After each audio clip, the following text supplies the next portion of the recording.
am sure sports. You know me there, from coast to coast representing. I mean, I say this is righteous representing for Omar. You don't know, come get the sports over here from near and far. Boy. Me say I am sure sports, one thing me sure about. When me say sure, that me not doubt. Come get your sports, get it over here. Come subscribe, repost and share. I am sure sports, one thing me sure about. When me say sure, that me not doubt. Come get your sports, get it over here. Come subscribe, repost and share. If me not sure, that me not say it. Know who score, that me not say it. Never know no game play, that me not say it. If me never see no game, me no know who play. For your sports news, better come over here so. For your soccer news, then come over here so. If you don't love sports, still come over here. For the date done, you a go love over your son.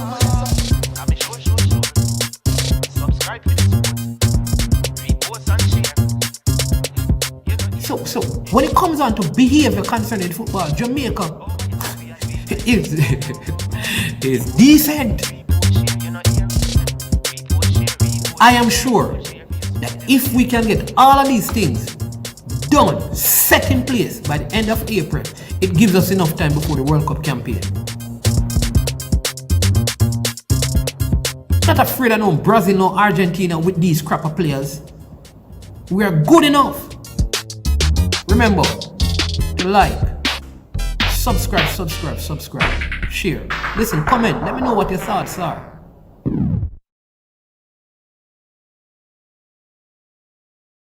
Jamaican herbs and spices add delicious, bold flavor to your next grilling experience. Flavoring sauce, a marinade, basting, condiment, or topping. Trick Nick Jerk Barbecue Sauce. Jerk Marinade gives your meats and vegetables authentic Jamaican jerk flavor. The spices are directly from Jamaica. Spices like jerk seasoning, allspice, Scotch bonnet pepper, fresh scallions, thyme, ginger, and garlic. The key ingredients to a great jerk marinade. 0% sugar and low in sodium. You want to try it?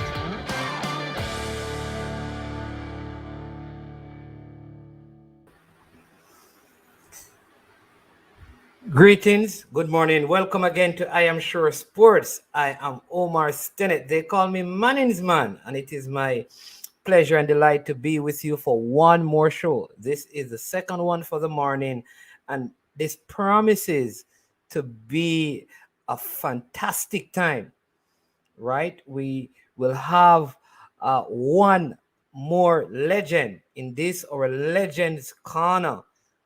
Yes. This is a legend of legends indeed. And he's going to be in the Legends Corner with us this morning.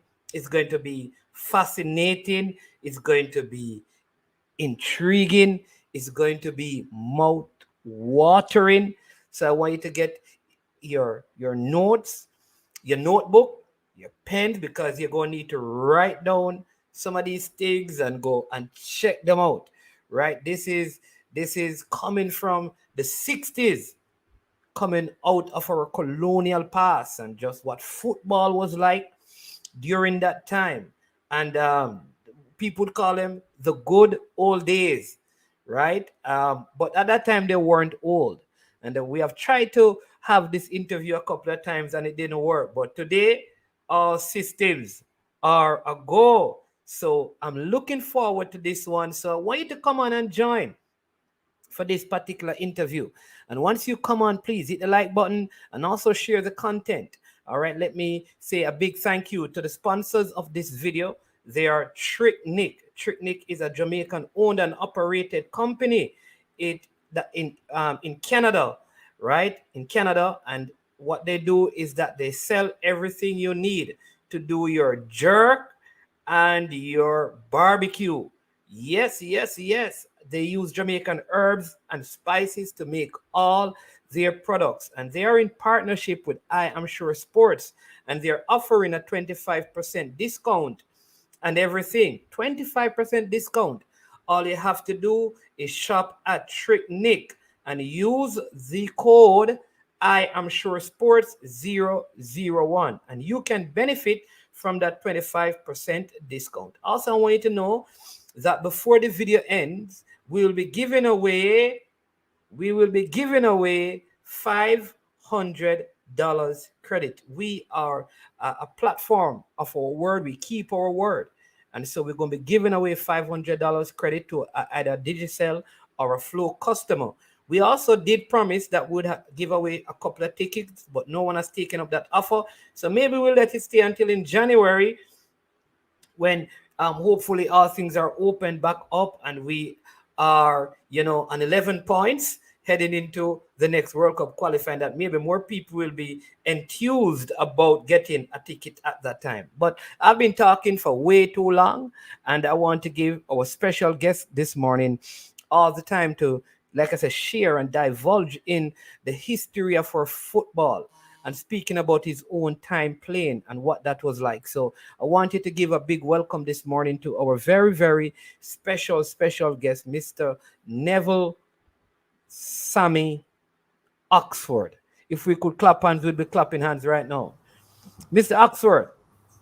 Yeah, good to be on your program, man. Yeah, man.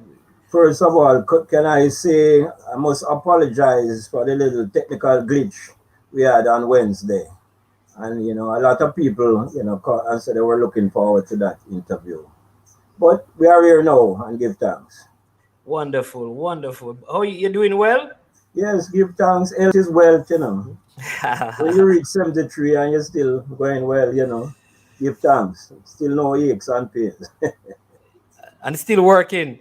Still Yeah, working well, on your craft as usual. work from home. That is a trend now, as you know, working from home. But I've been doing that for a little while. In fact, a long while. Been working from home for the past 15 years. Okay. And the family is doing well as well. Yeah, man. Everybody is good. Kids big. Everybody nice. All right. Wonderful. Wonderful. All right. So again, I want to thank you. And just on behalf of all youngsters all across Jamaica, I want to thank you for the opportunity of being here. And I mean that we get to talk to a stalwart, one of the great ones. Too often, what we have done is heard about what happened from other people, and so we are happy that today we get the opportunity to hear from the person himself, what it was like, what it felt like, what the experience was, and so we're gonna go through, and I want to give you the opportunity to share with us, your early beginnings, how it all started. I know most of us hear about the 64 team and the 60, but it didn't start there for No. you, So I want you to share with us the journey from boyhood all the way to Kingston College, and what that was like. And I noticed that if anybody, no one can question which school you're from Yeah, because you have the purple and yeah. white. Can't miss that. All right, so go ahead Yeah, and okay. yeah. I was born in Vineyard Town. I grew up in Vineyard Town. That's Kingston 3. I actually started playing football from maybe about six.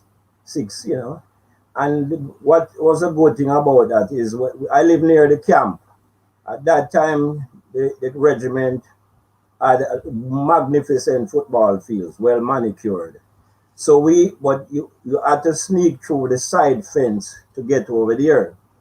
But when you as a youngster, 7, 8, playing on a lush field with nets and all that, it's a wonderful experience.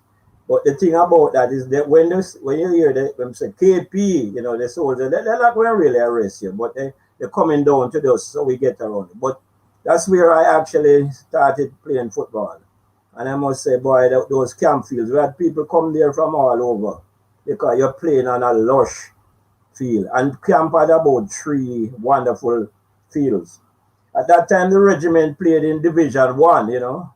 Yeah, these were the fun. This is even before we got independent. You had Worcester Regiment, Hampshire Regiment, and DCLI.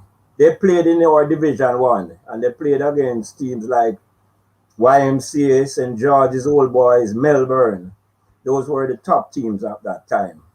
So actually playing on those fields, as it is a regiment, they make sure that those fields were well manicured and well kept. So that's how I started learning to play football. I actually went to prep school at Vars Prep School. That is where, then you continue playing. And we have a lot of past students from Vars who went along with me to Kingston College. But it just, Vaz was a wonderful, I must pay tribute to the Vaz, still going, created a lot of, wonderful people in Jamaica, contributed significantly to a lot of development of Jamaican people. As you mentioned earlier, Jumpy used to coach there for a long while, and his son Wule went there. So, there's so many people, great people. Mr. Ray Harvey as my time, Mr. Hugh Jack Manners of my those. Mr. Ray Harvey, as you know, did the Western relays, and he was a Jamaica athlete as well, a hurdler. So all of those we really came out of Vaz Prep. Vaz, when did I didn't even know that? When was like Vaz would have started like about 1958. No, earlier than that, about 1957. Okay. Mrs. Vaz was the owner and the proprietor, and then she passed it down to Mistress several teachers, Mrs. Symes, Mrs. Hewlett, but they have had a tremendous succession of great people. They've turned out a lot of wonderful people. So when I left, I got a scholarship to Kingston College from Vaz Prep, and I actually was placed in Form 1A. They said that is a bright form, but I don't. Anyway, I started playing Colts football from in first form because I really loved football, Even I've always had the sort of discipline. Even when nobody's around, I get a ball by myself, try little things, my passion was football. So first year at KC, we had an Englishman named Mr. Wood. He was, in charge of it. At that time, the Colts really, the technical aspects of football wasn't really true. You just get fit, and you get to assemble a group of people together, and you play against the various high schools. But one thing I remember most of Mr. Wood, he had us talk about running up the stairs and down the stairs. You can imagine an 11-year-old not accustomed to that type of drill. But we were fit, trust me. That's one thing about the English. When they no ball, just running. But football is a running game. So I played Colts actually for 4 years. I was a Colts, as we go along, I was a Colts captain in 1962 when I was in third form. And we had a wonderful Colts team. Some of the members from that Colts team went on to play for KC in 64. And as let me tell you now, Alan Cole was on that. I was a captain, Alan Cole. You had Michael Vernon. You had Royo. We had William Yee. Some great players. Michael Vernon, as I said. Yes. And that we actually won the Colts competition that year. What a wonderful. In fact, we were playing a good level of football, I must say. And you had older gentlemen who were working. Instead of going to manning matches, they would come and watch the Colts team. But we had the nucleus of players. You could see that they would, matriculate and do well in the later years. So I thought maybe I could have played 63, but I did a little bit of track and field. Actually, I run 100 on a winning relay team for KC. So I had a choice between football and track and field, but I preferred football. So as we progressed along now to 1964, that was a wonderful time to be at KC.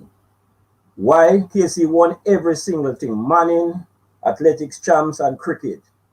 And you talk about basketball, table tennis. That was the purple patch. In 1964, yeah, you guys won everything in schoolboy sports. Everything. Purple patch, if you want to call it. And also, basketball was just, and table tennis, we really were exceptional. And, the cricket, at that time, people tend to play both sports, because on the 64 team, a lot of players, Franklin Bowler Morant and Jumpy was an excellent wicketkeeper. Right, he did say that he was a wicketkeeper, right? No, man, excellent man. We had a little, and I just digress a little. he had a little trick when the ball, when Franklin Moran bowling pace. He was a good pace bowler, all schools pace bowler. He would run up fast and then let go the ball very slowly, you know. That was a trick. And Jumpy would turn. So the batsman thinks that the ball went by him and started to run. But Jumpy had it in his gloves. And when he ran out, he flicked off the bills. Worked several times. So, you know, things like that, you know, these guys did love what they're doing. And it was a good, excellent group of people. But, all right, we are now at 64. And I would just like to name the teams, the players on that team. I think I have a picture. You have a picture there, but go ahead. Yeah, the thing about that team, not only were there footballers, they were thinkers. Of that team, we had 3 doctors, 4 engineers, 9 people first degree. So let me go through Mr. Whoa. Tony, the doctor, dentist, Tony Keys, captain. Not only football, but Penn. He's the first one when Casey went to Penn Relay again. You were the first Jamaican school to participate at Penn Relay. Yeah, man. Yeah. So Tony Keys was on. He's a fantastic sprinter as well, captain. And also Tony also, when we had break time or lunch time in a break, he would assemble us all, talk about leadership, and we go through tactics, technical issues. You know, it was a wonderful time. So Tony lead from the front, captain. Then you had Oswald Bailey. He was the goalkeeper. Yeah, man, Oswald Buff Bailey. We all have aliases, you know. Tony, and then he became an engineer later on. Then you have Baldwin Fisher, otherwise known as Fishhook. Incidentally, the thing about Bonnie is he actually played centre half in 64, but he actually kept goal. He's the youngest goalkeeper at 14 years in 1961. 14-year-old, he was the goalkeeper for KC against St. Jago out in Ravensworth, out in St. Jago there. I think that need highlighting, you know, the very youngest goalkeeper. Baldwin, Bonnie Reds, Fishhook. And then you had Franklin Bowler Morant, another tremendous athlete. Oh, because he was a bowler, you call him Bowler Morant. Well, I don't know where that the moniker come from, but Bowler is also all schools cricket, all schools football, track and pen relay. I think he's one of the few, if you know, you can correct me, but Bowler Morant, all schools cricket, all schools football, and pen relays. Came second at champs in 400 meters. He was a favorite. He lost to a fella named Rovan Locke from Mannings. That's how we include that. Thank you so much for mentioning it. We're dealing with history. That was a big race. But let me just digress a little.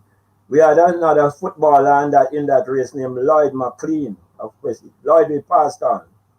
Now, Lloyd was called up to Jamaica while in 1963. In fact, he was the first of that said schoolboy to be called up in 1963. It was called up by Jorge Pena. That's a Brazilian. That's a Brazilian, right? Yeah. So, as you see, Lloyd ran in the semifinals. I think Lloyd ran out the fastest time, 50 point something. Anyway, class 2. And it's 10 tremblers to Bowler and Locke, you're seeing. But in the final, Mr. Locke, Juba as we call him, went out like a rocket. And when they turned for home, he had like about a 7-meter lead on them, and they couldn't drive.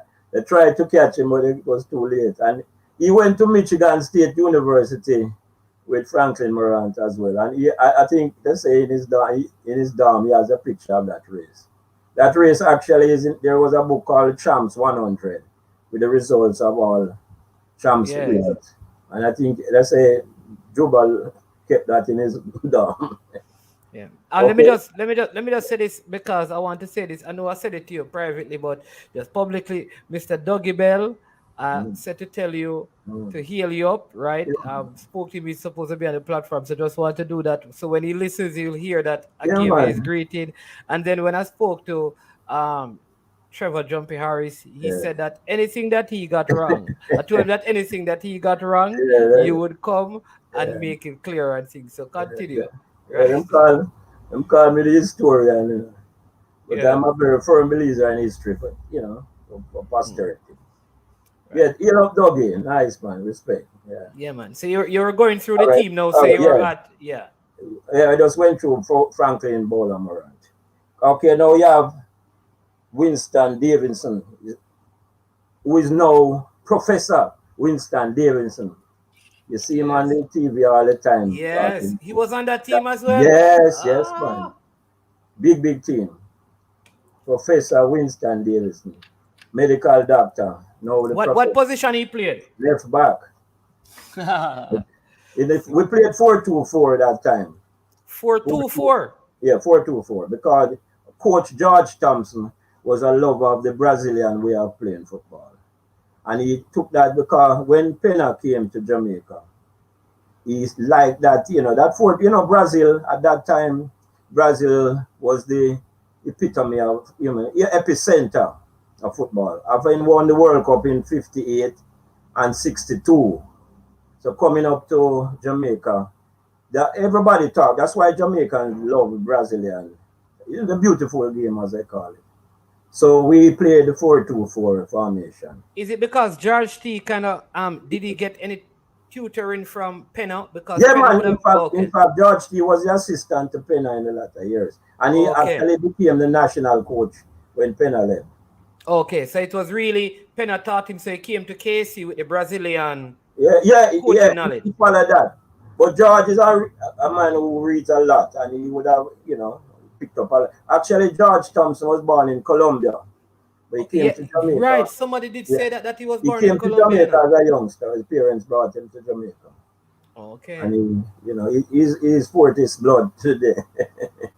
So yeah, okay. I have so Dr. Winston Davidson, Winty, you know, and then you have another Dennis Johnson, another doctor, a surgeon. He is actually he's in Tampa, and a Okay. significant thing about Dennis was the team doctor for the United States Olympic team. Okay. Whoa. Every stuff. And then you have Lloyd Stumpy McLean, who I mentioned earlier. Now, Right. Lloyd evolved out of the McLean clan. Four of them played for Jamaica. His father, Clovis McLean, Bonnie McLean, Alvin McLean.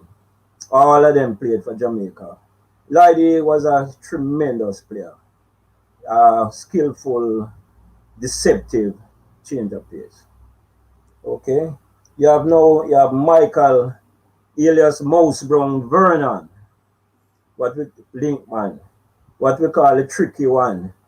He's the type of player on his day, he will do the unusual. In fact, a famous match, that famous in 65 match against Beer Technical. A big famous match you must guess it. Yeah, you're right. With again Bob Campbell and Yeah, um Skill uh, and Magua, Winston, Earl, and and Shell Skill. Robinson. Yeah, Shell. Yeah, man, you love Shell. I know you're watching this. Shell is my brother. Anyway, Yeah. so, and that game, it was nil all at halftime. And about Moses is a man when things not going right, and say, "Chop on, what happened when I play?" And in about the 67 minutes, he got the ball and so he made I think he went by about 4 or 5 men. Played it off to Noel Miller, and Noel Miller crossed it, and I was there to head home, and everything crashed down at here. Yeah. So The you strength, I think, no, to be honest, that much, I think, Veer, the supporters, spectators surround field. I think 15,000 more people there are going, and the fence just went down. The fence went down. Where was the match? Don't not veer is.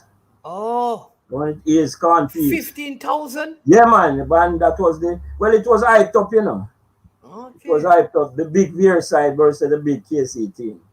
Whoa. But we knew what we had to do. And then in the return, we beat them 2-0. So, but as I said, you know, that was a one. That is Mickey Vernon, the tricky one, man. Always can depend. So who had duty to stop Skill Cole in that game? No, we rotate, man. I mean, remember, you know, our team had what you call strength. We know the strengths and weaknesses of our opponents. That is another thing. Our coach, George Thompson, boy, he showed us films of the great teams of the past. Real Madrid with Ento, Di Stefano, Puskas, Casquez, Canario, Del Sol. Those guys, 1960, you know, Real Madrid beat Eintracht Frankfurt 7-2 in the what you have the European, you know, what you call it, Champions League. Champions League, no, yeah. With Stefano. Real Madrid, yeah. at the Santiago Bernabeu, Real Madrid is the most successful club. And they ran that history. The Santiago Bernabeu is not just a football club, it's a museum, it's restaurants, department stores. You know, I've been fortunate to go there. So it is that is a module that, you know, professional football. So before George Thompson is a student of the game. When we study, we know exactly what we have to do before the game. We study the strengths and the weaknesses of the opponent. It's like a chess game when we went on the field. We know who is good and who is not so good. So we go, you know, and you try to go at their weak links early. And that is our work. So let me get back now. So Noel Miller, Marley Miller, small in free, but deceptive little winger. Also a good sunlight cricketer as well. Very, very tricky. A famous match, we boy, some of these memories. We are down, we beat St. George's 6-0 in the Battle final. of North Street. Yeah. And here was a famous thing what Marley said. I never forget. Something just come back. The left back for he was the right back for St. George's. When we had them about 4-0. I think Marley, you know, jokingly said to the right back, guess me this Strickland perhaps. And the feeling because he turned and the fella came at him and Marley shift him and he ended up on the cycle track. But you know, we remember these little clips. Yes. So that is Noel Marley Miller. And then you know Jumpy explained to you, powerful kicker, no winner, know what to do in front of goal. I mean, the man scores so much goal. It's a plan way when him get the ball, you know you're going to score. Because him confident and him like score goal. Both of you were the forwards, right? Yeah, man. Me Jumpy was up front. And then you had the and you had the two wingers. Okay, 64. I was a winger. I was in the 4-2-4, 4 up. I was outside, right? Okay. 20 Keys and Jumpy in the middle, and Marley Miller at outside left. Okay. So that was the attacking for. That is 64. And then let me just go through before, you know. Yeah. You also have, well, not myself at outside, right? You had Kerry Coke. He played a couple of games for us. He came in a couple of games. I think Jumpy or Tony got injured, but he did play a couple of games. And he actually, Kerry now, you love Kerry. I know you're probably watching this. He lives in Florida. And then you had Leopold Jackson. We call him Outside Jackson. No, the name implies that. But he could kick well. In fact, that match against Veer Technical, I'm not taking tails out of school. If he played that game, and that is 65, And if he had his shooting boots on, Yes. Beer could have possibly get 4 or 5 because he could kick, but that wasn't his. Well, that was a half day. Like everybody have a half day something. But offside Jackson, I like that there. yeah man. And then you have what you call another engineer, Jocelyn Monk O'Connor. Now I think Jumpy mentioned it in his, when he had the interview. Tony got injured.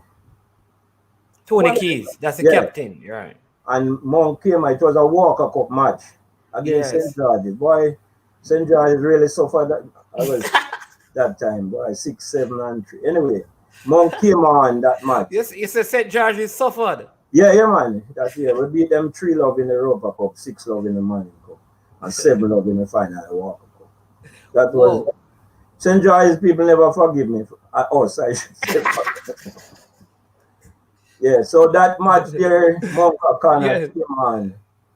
And I'm telling you, within about 15 minutes, boom, boom, boom, 3 goals him gone, And after him said, boy, so it's easy outside. Yes, Jumpy did mention that. Yeah, man, certain things you can never forget, Man said, Sammy, it's so easy out there, man. So that more or less was, and then the reserve goalkeeper was Leslie St. G. Lucas, of blessed memory. Leslie passed on about 4 years ago. Another fearless goalkeeper. He went on to play on the 65 team. Now, 64 team, that is when the famous match, when Brazil under 23, I say a lot of people put in under 21. It's Brazil's under 23 what came to play KC in 1964. And 3 of the members, Rildo, LSU, and Edu, all of them went to play on Brazil's 1966 World Cup team. Edu, LSU, and Rildo. Now I had an exceptional game against Rildo Cafu. That is the Brazil he became the Brazil #1 left back. And the first match they beat us 3-1. Second match with 10 KC members draw 1 out. And tell you something, we should have won that match. What do you mean by 10 KC? In all school. Oh, it was our school. Oh. So the Brazil team. Brazil team came to play the our school team. They played the KC invited them, It's Kingston College Old Boys. Yeah, man, Kingston College Old Boys invited the Brazil under 23 to play against our school team. And Kingston College. And Kingston College. So in the Kingston College game, Old Boys instrumental in bringing down that team. Okay, so when they played KC, KC lost 3-1. But when they played the our school team, right, it ended in a draw because then they brought on like Skill Cole in that team. No, Skill didn't. No, Skill didn't play in 64. Okay, so who were the other players? Skill had left. In fact, Skill went to Campion. A lot of people don't know. Skill went to Campion before he went to Vertec. Went to a lot of people don't know that. So hold on. So Skill went to KC first. KC 3 years, Campion 1 year, and then the rest of the time at Veer. Oh. So I'm giving you the history lesson. Okay. A lot of people don't know that, but that is a fact. So Skill would be young. Skill really came into force in 65. You with me? Okay. So the 64 team was brought, the Brazilian under 23 was brought down by the KC Old Boys Association. Because they were so impressed with the standard of football that we're playing. And then, as I say, the first match, the second match draw. And as I say, we should have won because the last 2 minutes from the end, I broke away and I went for power by the upright. I should have just rolled it in the corner, but that is right. And I never forget Foggy Burrows.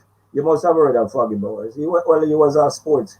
Foggy Burrows was like he's a well-known sportsman, president of the J3, always loved sport. And I never forget, he came into the changing room and said, Oxford, part of Jamaica history, those dash right. Oh, No, because I if he was had scored, thinking, have defeated a Brazil under yeah, man, 23. that would go down. Then beyond that, the coach been sent to, I can't quite remember. I think it's Fiola. Anyway, he came into the changing room and brought back the trophy because they was playing for a trophy and said to George T, Coach, this team is the best team you had played because they were touring the whole Central America. Because that is all they got. They were touring the Caribbean. And he gave back the trophy and said, keep these fellas together. You are world beaters in this team. Yeah, man, that was a significant. I think that was one of the highlights in my humble opinion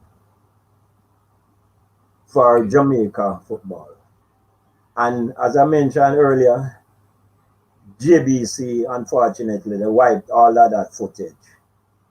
And it's not only our own, they wiped part of Miss Loom footage as well. Whoa. Sad. Whoa. So there's Yeah, nothing to that really. thing have grown on me. That is really sad. Well, at least we get the opportunity now to at least Yeah, share. but Can't I mean, see, we can't see the game again, but at least yeah. people get But to. at least this is what one of the things what really upset me. We don't have a sense of history for posterity. We've never, even if you go down to the library or the institute, sometimes you have difficulty getting any, cogent information, which is sad. As I mentioned to you earlier, we don't have a sports museum. We don't have a music museum. Music and sport and the beauty of the country as what brought tourists to Jamaica. Trust me, music and sport and the beauty of the country that has brought tourists to Jamaica. Now yet still we don't have a music museum, we don't have a sports museum. And people would pay money to come into these museums.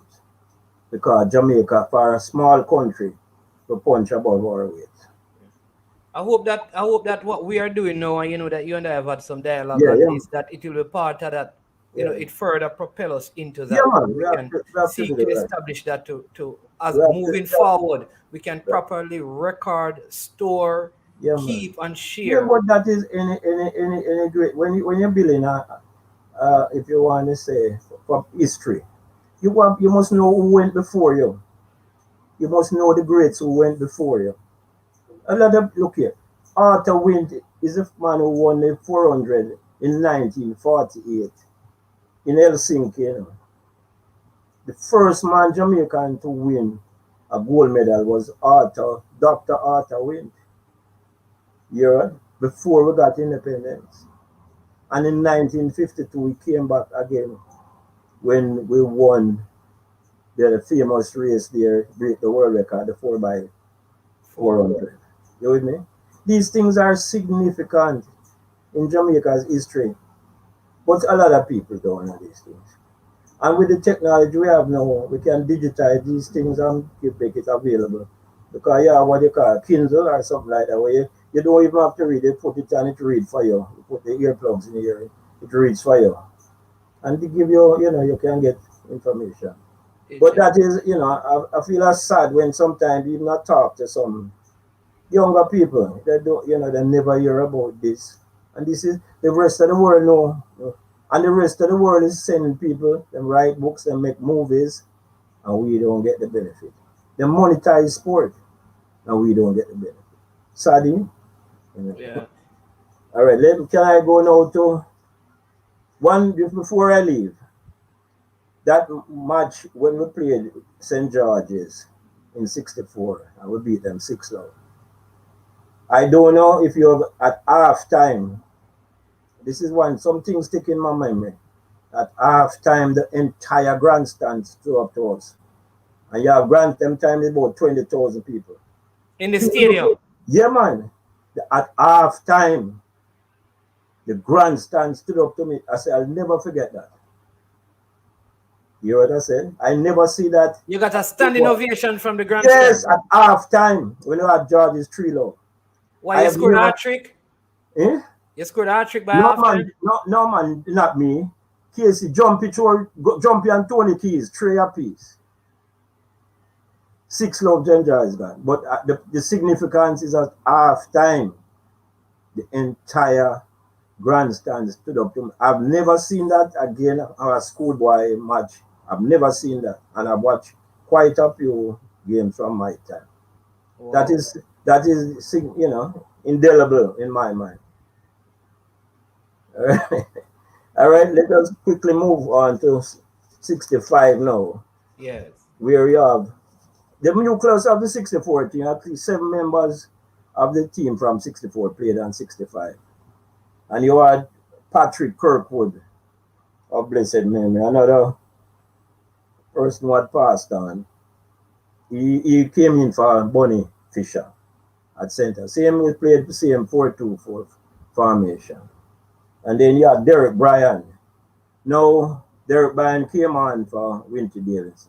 Now, trust me, Derek Bryan left right after he went to Long Island University. And I trust me, I'm telling you, if Derek Bryan was in Jamaica, he would have walked into that Jamaican football team. Clever, pace. When he can stay with you, distribute the ball. So that's what he came in for, left back for Winter. Then you have Roy Black, who was a reserve. Roy Black, musicologist. He has his own Yeah, music. Roy Black. Yes. Yes, Roy Black. You Oh, see, you learn a lot of things today. And then we also on the reserve was Billy Perkins. You didn't know that. Billy Perkins. Billy Perkins. You see how awesome the team that was. The reserves. You know.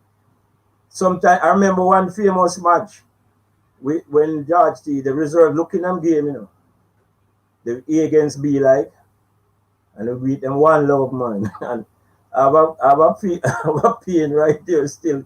There's a guy named Courtney Ayat. Man, give me a lick, I know a feeling it. Yeah. Then there was Joey Alvaranga, another Oh, stalwart. Joey, man, plays good for center forward, kick well. And then I don't know if you ever heard of Denny Campbell. He a blessed memory. He actually migrated. He passed on. He was in the U.S. Army, okay. Okay. unfortunately. So who But are he the played players? on the, huh?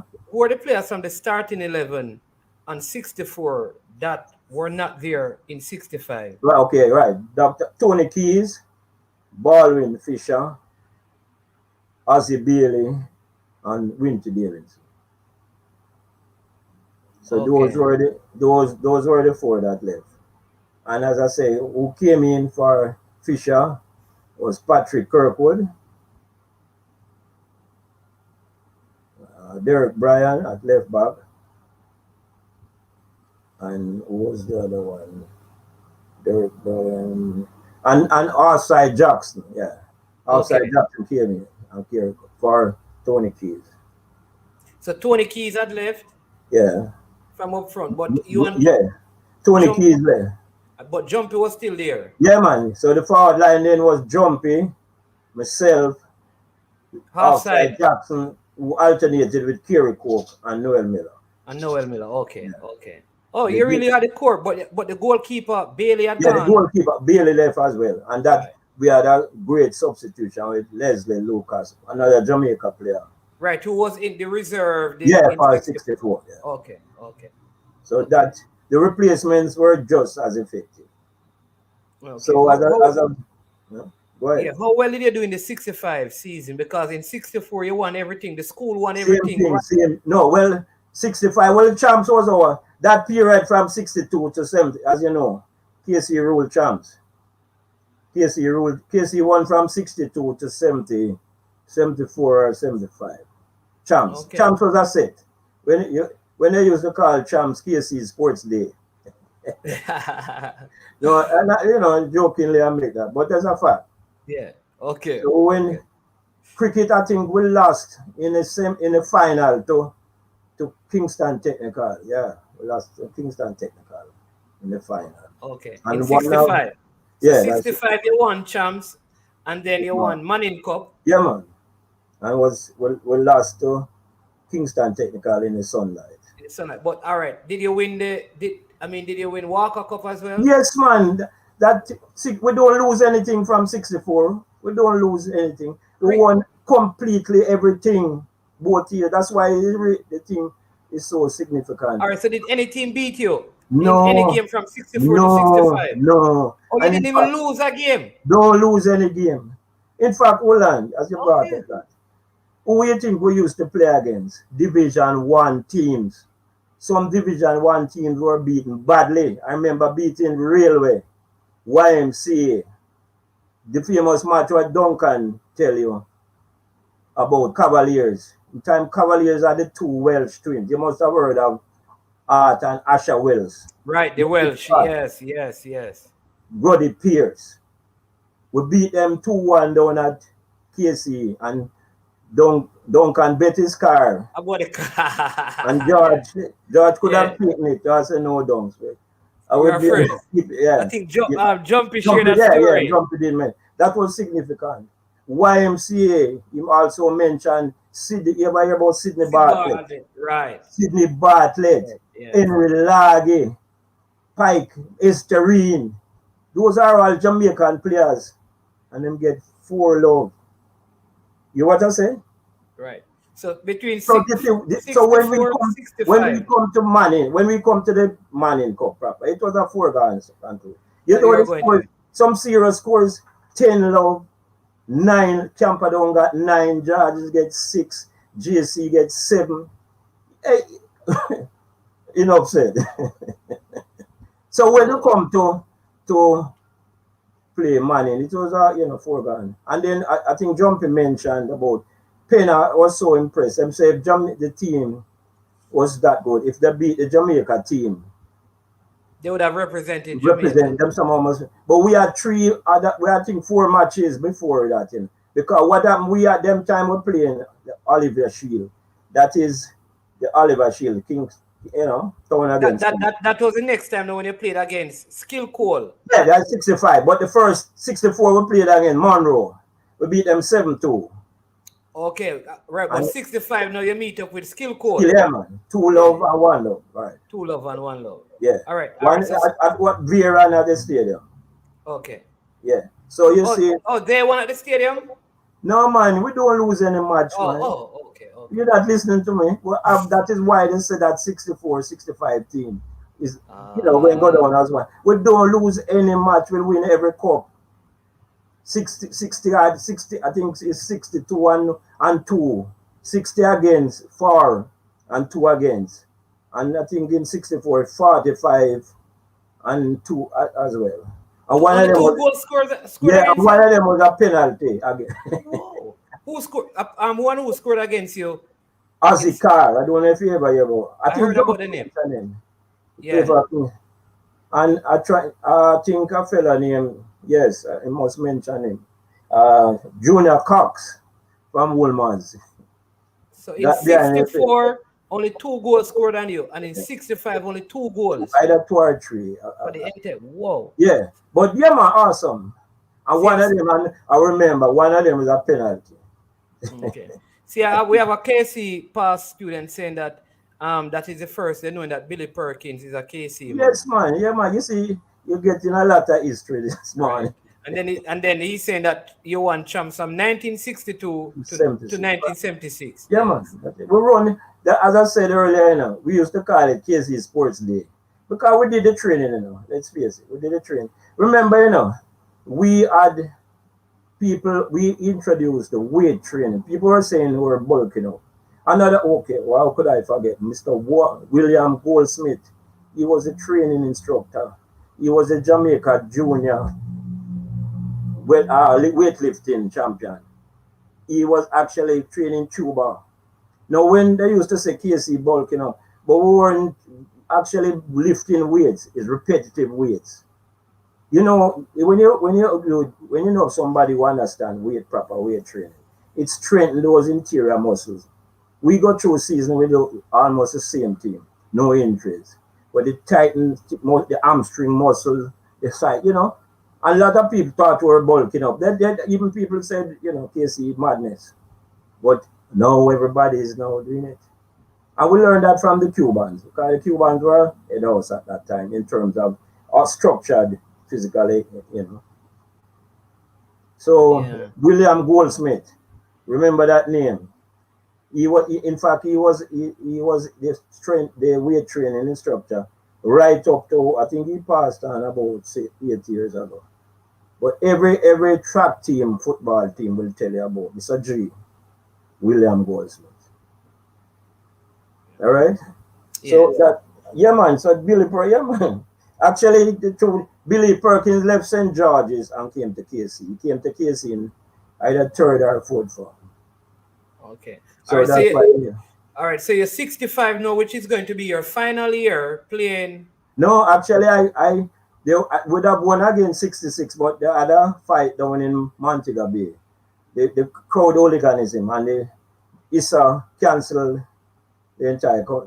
A referee was injured in an altercation down in Montego Bay, and boy, we suffered for that because the ISA is, they just canceled the both competitions. The whole competition. Okay. Both Manning and the Costa. Trust me, would have won that year again. Would have won that year again. All right, because so we had the new class of players coming back. The defense would be like Billy Perkins and Weber Stewart. You must have heard. Those are Jamaica players.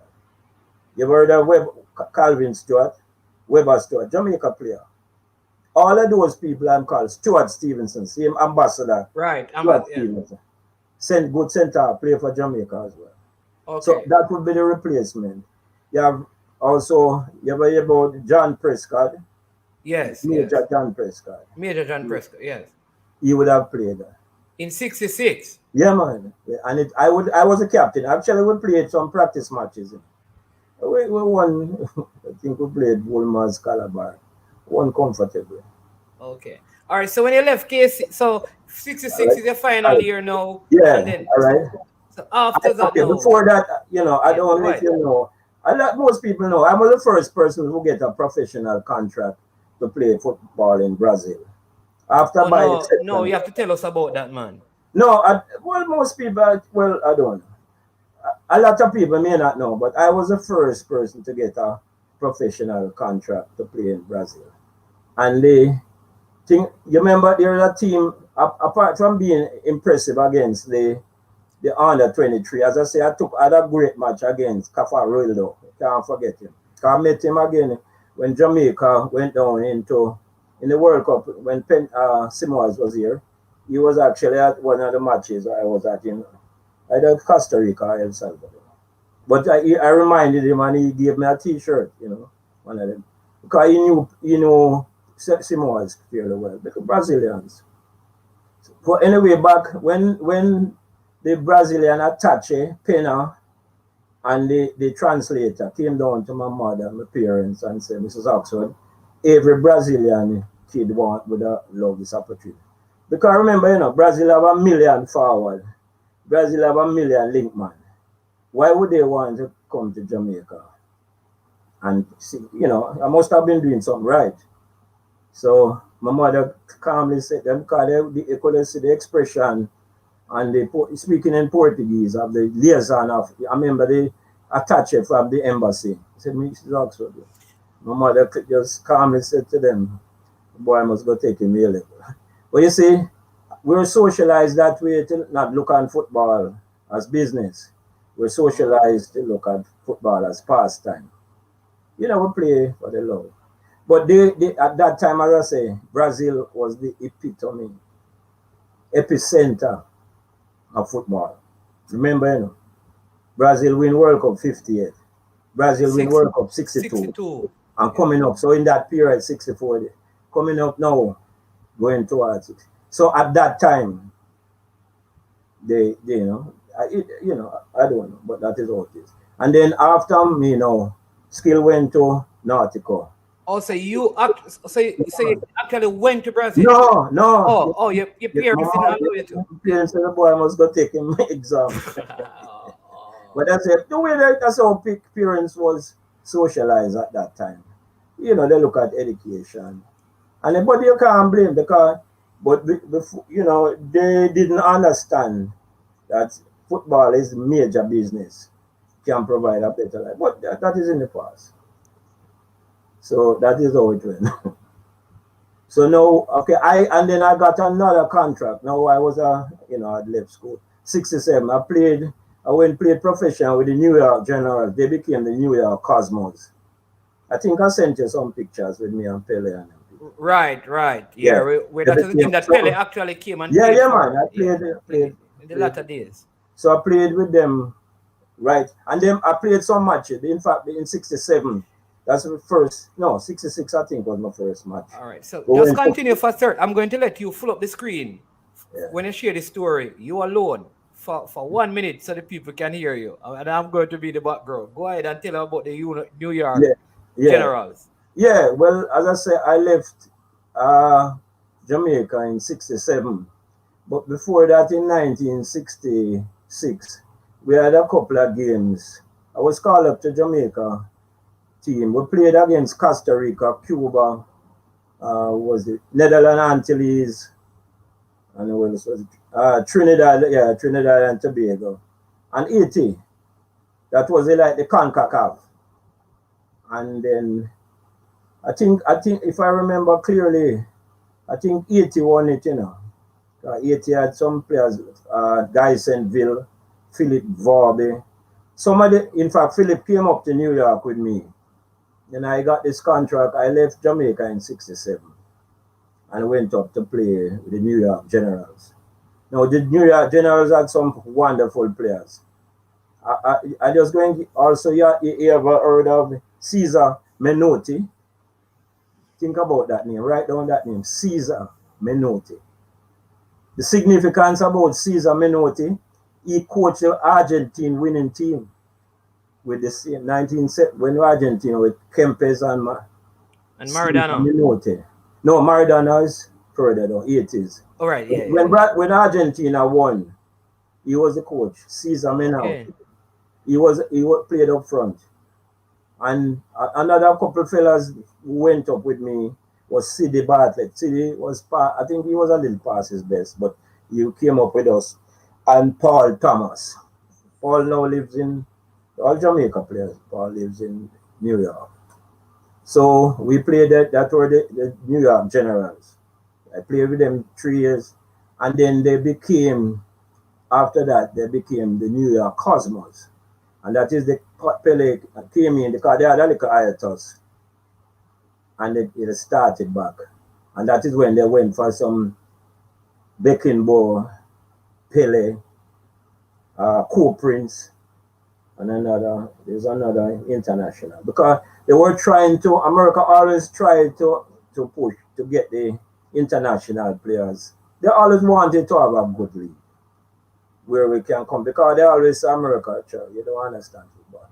But as you can see now, they have now reached a point where they have a good structure. A lot of our players are playing in the North American League. And in fact, they have an A and B standard. So a lot of our Jamaican players now are evolving out of that. So that is, and in that time also, when Jamaica didn't play many internationals like now it is. Yes. We played up maybe, I played up maybe about 24 internationals for Jamaica. But it now is different where they're playing almost every 3 months. Oh, see, did you play World Cup? Because yeah, okay, good point. Our people invited. Okay, yeah, go ahead. I was in 1966 now. A famous match in Jamaica. We at that time only one team from the area qualify because just 16 teams in the World Cup that time. Usually Mexico was the standard there. So Mexico usually qualified. But we had a famous match when Sidney Bartlett had the Mexican team on the rack. Actually, we were leading, I think we were leading 2-1. And the ball, actually, this is like about, I would say about the 68th minute, thereabout. We were leading and everybody was getting carried away. But Mexico, based on their professionalism, the ball went down into the water. The water where they have the marathon, the marathon, where they have the steeplechase. That Yes. water jumped down at the stadium. The ball went down there and came back wet. They took a throw in, and one of the forwards kicked it, and boy, never forget the ball went right in through Dan Clark's hand. Dan Clark was the goalkeeper for us. And it became 2-2. And then the boy they turned on the heat and they beat us 3-2. But they destroyed us in the Azteca. I think we got about 6-0. Playing in the Azteca is like you're stifling for oxygen. You know? Skill Cole was it on that team? No, Skill, remember, Skill didn't come. Skill came in 67. Okay. Skill came in 67. Skill played in that you see the CONCACAF tournament that we were talking about when we in 67, when I just mentioned earlier. Yes. That is when Skill came into the Skill at that time would be 16, I think. Yeah. Okay, so they gave you 6-0 in the Azteca. Yeah, man, they'll kill us. Because we can't, you see, those days we don't even oxygen we had to get for some of the players. You see, a lot of people don't understand that when you're playing in rarefied atmosphere, and you're like gasping for air. And the Mexican, that's all like 50, 60 minutes in the game, you just come to us and they were just running around. You have to that's tell you, but you might either go in a week or 2 weeks before and get acclimatized, or go in one day. But at that time we didn't know that. We just know the traditional way. And another thing in Mexico, the water. At that time, you ever hear about a thing called Montezuma's Revenge? That is bad water. You drink that, diarrhea, and I think a couple hours get.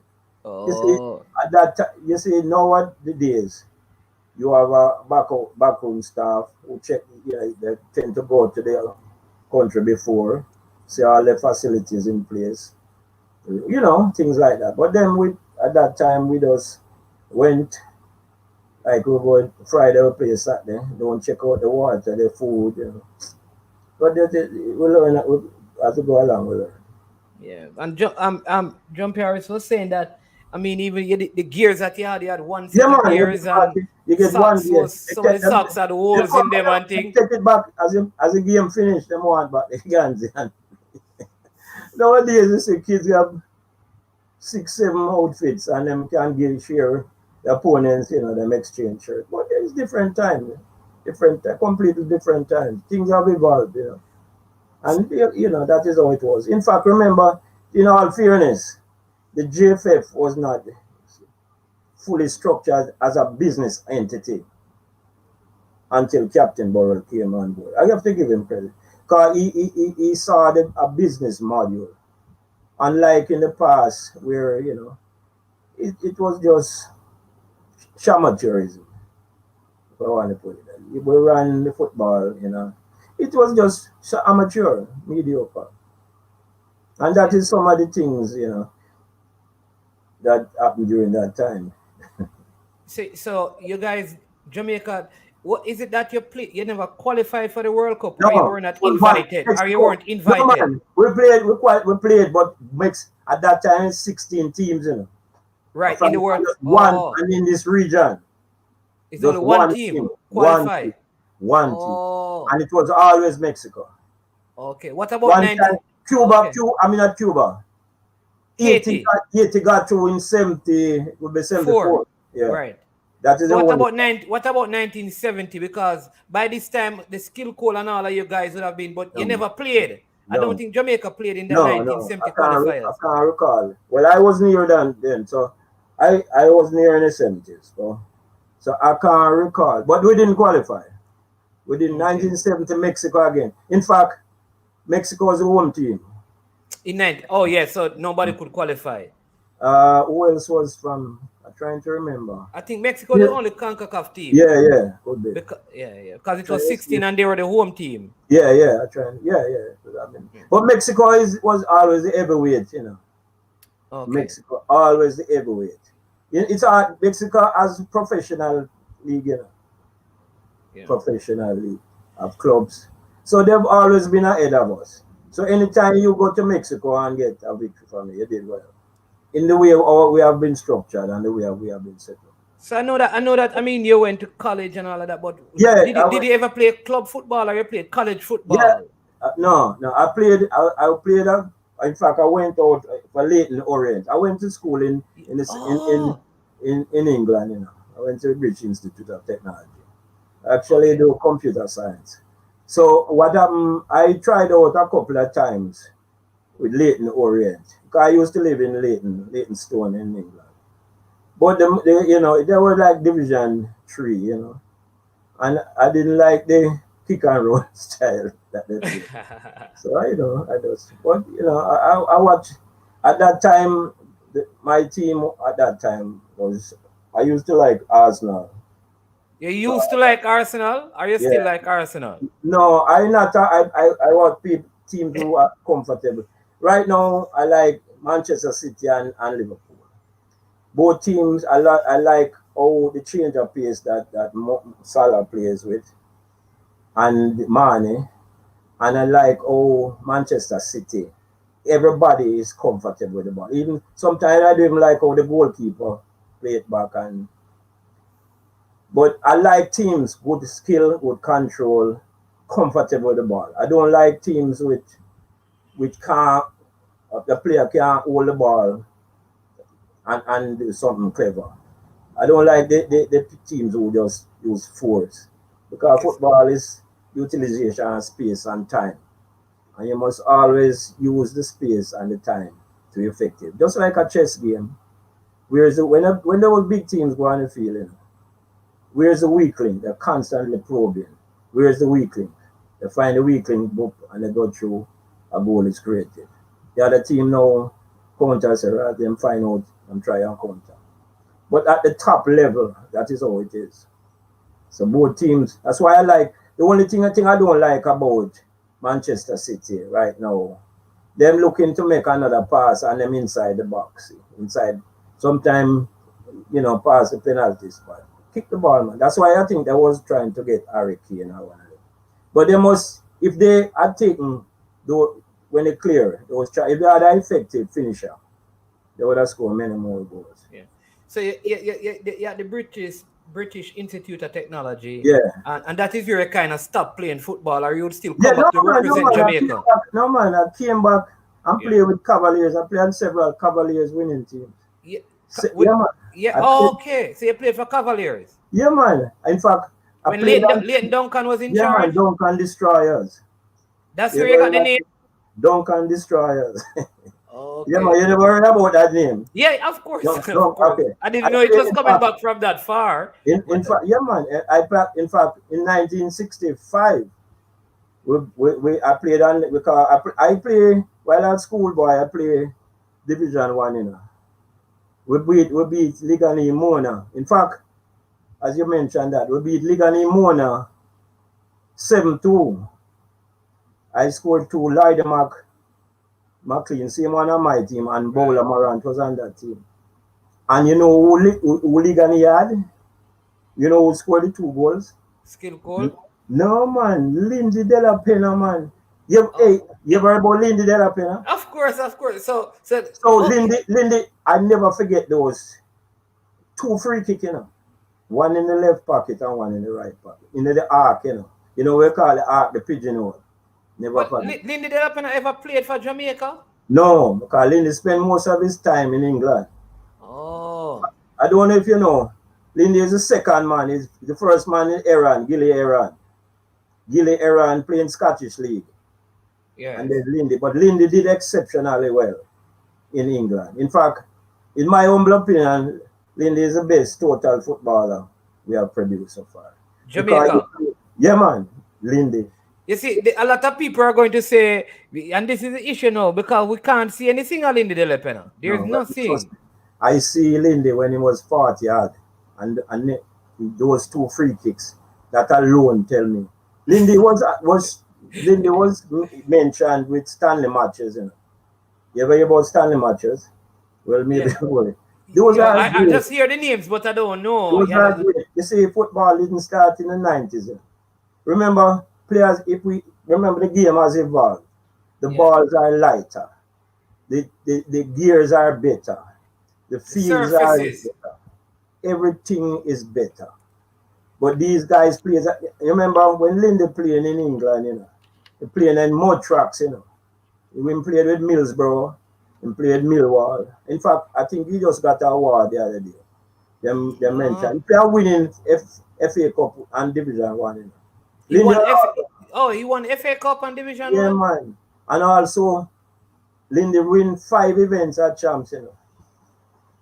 He's an all-round athlete, that, you know, from Monroe. Yeah, man. A lot of people, well, what we're doing here, I just passing on the history, you know, as I know it. But people must be aware. You see that we do have a sports museum. You could go in and, you know, go in there and see people who went before. Because I say, we don't have anywhere where people can go and get a good collective history of our this is what I was saying, because though this is really you telling your story, because you have so much history, it's very hard for you to stick to your story, because you got always share the stories of the people around you, because that's what you do. You record you know the history and thing. But that is awesome. So you played for Cavaliers, the Duncan Destroyer, and you just kept on and I went away, and then I came back. As I say, I came back. We won again in 75 when we beat. In fact, I sent you a picture, I think, when we beat Ellison Flats.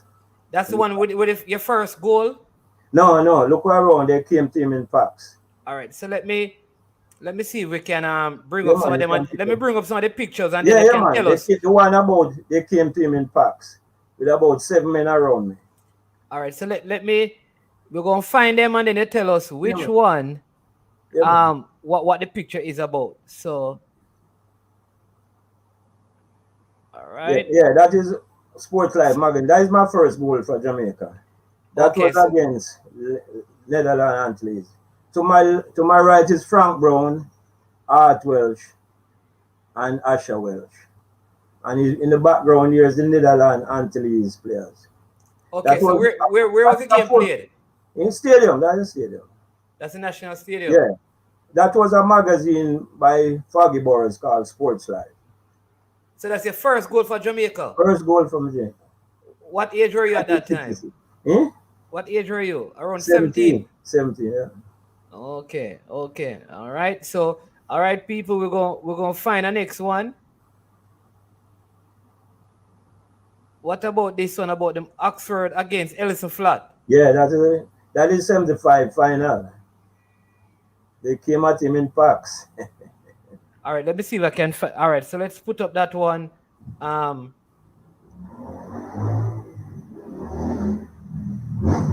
make sure that we're seeing it. All right, so let's do this. I want to show the people the picture so that we find it. Yeah. And show them some of the memories. Yeah, well, as I say, you know, I am the historian. I keep a lot of things. Right. You haven't found it? Right. Yeah, man. Isn't that's the one right there now? Yeah, right. So this is Ellison Flat versus Cavaliers. Yeah, that's me in the middle.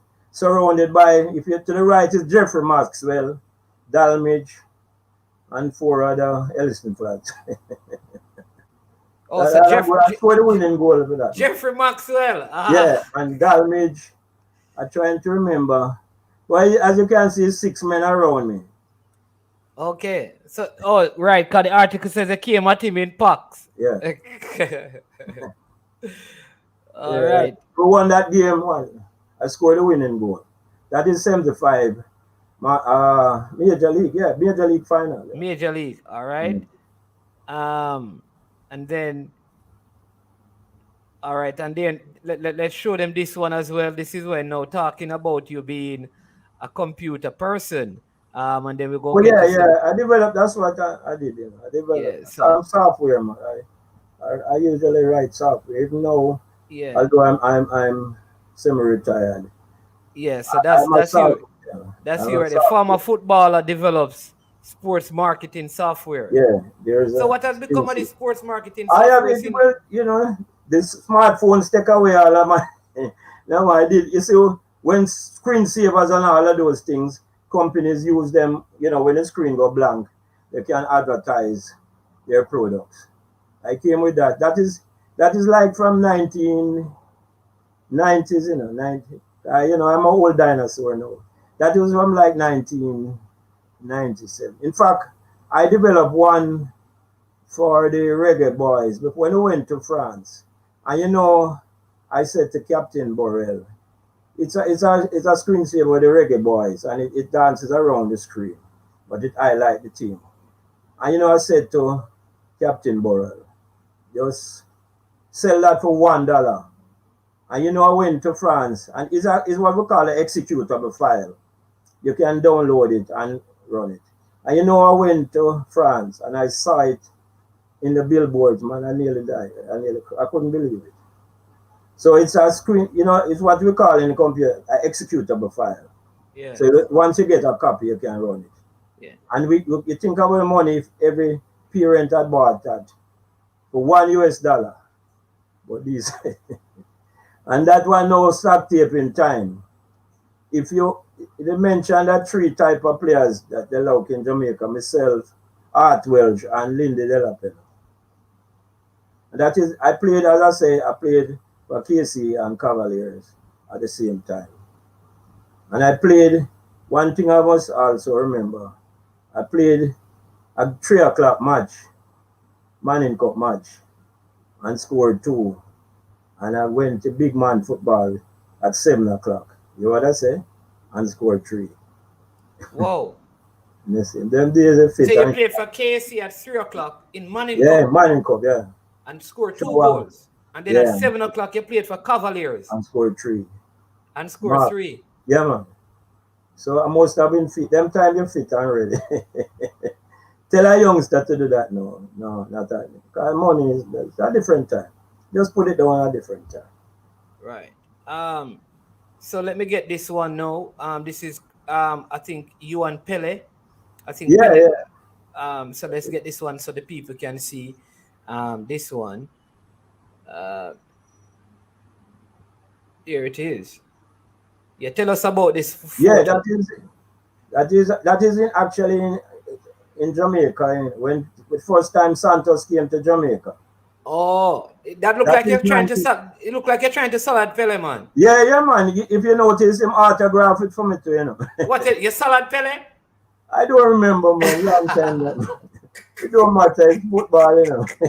But what is good, you know, him autograph it for me. Yes. I keep this. So how did you perform in this game and what? Yeah, draw 1-1. Now this game, I think this was a Cavaliers invitational. I think Skill scored the penalty. Yeah, it draw 1-1. This might draw 1-1. This was where no Skill Cole was seen and was then. Yeah, man, but him came into him own in the late 60s, you know. Remember, he must score so much. When we're 67, we're 167 and 67, yeah. I think him scored about. I think about 30 at goal. But you know, hands right. In that you time, know what? I think he said he scored 5 because he said he has the record. Yeah, man. For the most goal in I think in the Costa Cup. In the Costa Cup. Yeah, man. And he said it was only 6 games. Yeah, I think that. But I think them give Dintil 24 over. So. Poor did I sorry to mention that Dintil passed through that. Don't have me for that. But you're gonna have problem with the Dintil people and the St. George's people, you know. No, but the St. George's people, you know. No, but it's the history. You have to talk the truth. You tell the people them how Casey used to beat up George's, you know. So I'm very sure. You know that what is history, you know. You cannot change history, you know. I mean, it might be unkind. We get our leagues too, like anything. You win some. But it's I remember that match. I think there's a guy named Ennis wants to score about 8. You know them beat, didn't Skill can when you do Skill, don't you go and do an interview with Skill? Yeah. Yeah, when you do him, you can remember. I think I'm 24 now, man. Alright. That is not nice. That is what Jax, you know, that is yeah.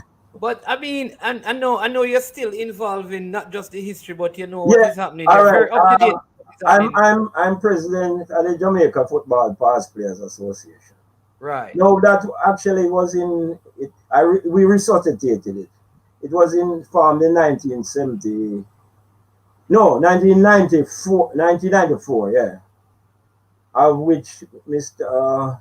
Noel Tapin. I don't know if you ever heard that name. Yes, I know Noel Tapin. That man kicked like a mule, you know. Noel Tappin, and those two, and Dickie Coke, both are blessed memory. So the whole tenets of the organization is to help past players who have, sickness, destitution, health-wise, just use in conjunction with the JFF to help them, because in international, especially in England, there's a great past players association. Yes.